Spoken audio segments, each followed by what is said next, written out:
Petrol diesel மீதான வரி விதிப்பை கண்டித்தும் வாகனங்களுக்கான இன்சூரன்ஸ் தொகையை 50% உயர்த்தியதை எதிர்த்தும் மார்ச் 30ஆம் தேதி முதல் லாரி உரிமையாளர்கள் காலவரையற்ற வேலைநிறுத்த போராட்டம் நடத்த உள்ளதாக அறிவித்துள்ளனர்.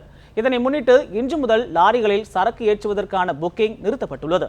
இது தொடர்பாக தமிழ்நாடு லாரி புக்கிங் ஏஜென்ட்டுகள் சம்மேளன தலைவர் ராஜவடிவேலுவுடன் நமது சேலம் செய்தியாளர் ரியாஸ் நடத்திய கலந்துரையாடலை இப்போது பார்க்கலாம். அதாவது தமிழ்நாடு புக்கிங் ஏஜென்ட் சம்மேளனம் ஆதரவு தெரிவித்து இன்று முதல் தங்களுடைய புக்கிங்களை நிப்பாற்றதா அறிவிச்சிருக்காங்க. இதனால நாளொன்றுக்கு பல கோடி ரூபாய் இழப்பு ஏற்படும் தெரிவிச்சிருக்காங்க. இது குறித்து பேசுவதற்காக தமிழ்நாடு லாரி புக்கிங் ஏஜென்ட்டுடைய சம்மேளன மாநில தலைவர் ராஜவடிவேல் நம்ம நினைச்சிருக்காரு. சார் வணக்கம். தமிழ்நாடு முழுவதும் இருக்க புக்கிங் நிப்பாட்டிருக்கீங்களா? குறிப்பா எவ்வளவு புக்கிங் ஏஜென்ட்டுகள் இருக்காங்க? இதனால என்ன மாதிரி பாதிப்புகள் இருக்கு?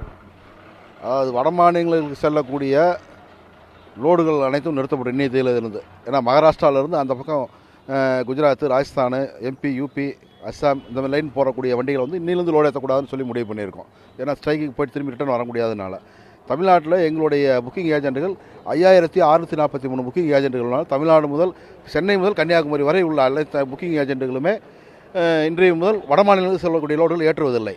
29ஆம் தேதி காலை முதல் தமிழ்நாட்டுக்குள்ளே செல்லக்கூடிய அனைத்து லோடுகளுமே நிறுத்தப்படுகின்றன. இதனால் நாள் ஒன்றுக்கு ஒரு 5000 கோடி ரூபாய் பொருட்கள் தேக்க முடியும். எந்த மாதிரியான பொருட்கள்லாம் அதிகமாக தேக்க முடியும்? குறிப்பாக எந்த மாவட்டங்கள்லேருந்து அதாவது அதிகமான பொருட்கள்லாம் வட மாநிலங்களுக்கு போகுது? இங்கிருந்து வட மாநிலங்களுக்கு செல்லக்கூடிய பொருட்கள் மஞ்சள், ஜவ்வரிசி, மேன்சைட் பவுட்ரு, ஜவுளி, மரப்பொருட்கள், இரும்பு தளாட பொருட்கள் மற்றும் உதிரி பாகங்கள், மிஷினரி லேத்து, அதே போல் தூத்துக்குடியிலேருந்து செல்லக்கூடிய காப்பர் ஐட்டம், இந்த மாதிரி விலை உயர்ந்த பொருட்கள் அனைத்துமே தேக்க முடியும். வட மாநிலங்களில் செல்லக்கூடிய அனைத்து பொருட்களுமே தேக்க முடியும். இதனால் லாரி உரிமையாளர்களுக்கு எவ்வளோ வருவாய் இழப்பு ஏற்படும்? உங்களுக்கு எவ்வளோ வருவாய் இழப்படும்? நாள் ஒன்றுக்கு லாரி உரிமையாளர்களுக்கு ஒரு 1000 கோடி ரூபாய் இழப்புகள் ஏற்படும். எங்களுடைய புக்கிங் ஏஜென்ட் சங்கத்திற்கு 5643 புக்கிங் ஏஜென்ட்களுக்கு சர்வசாதாரணமாக ஒரு 1 கோடி ரூபாய் வருமானம் ஒரு நாள் ஒன்றுக்கு தமிழ்நாட்டு அனைத்து புக்கிங் ஏஜென்ட்களுக்கும் பாதிக்கப்படும் என்பதை தெரிவித்துக் கொள்கிறோம். அதாவது நடைபெற உள்ள இந்த லாரி காலவரையற்ற வேலைநிறுத்தத்திற்கு முதற்கட்டமாக ஆதரவு தெரிவித்து லாரி புக்கிங் ஏஜென்ட்டுகள் இன்று முதல் வட மாநிலங்களுக்கு செல்லக்கூடிய புக்கிங்களை நிறுத்தியிருக்காங்க. இதனால் நாளொன்றுக்கு 1000 கோடி ரூபாய் லாரி உரிமையாளர்களுக்கு வருவாய் இழப்பு ஏற்பதாக தெரிவிச்சிருக்காங்க.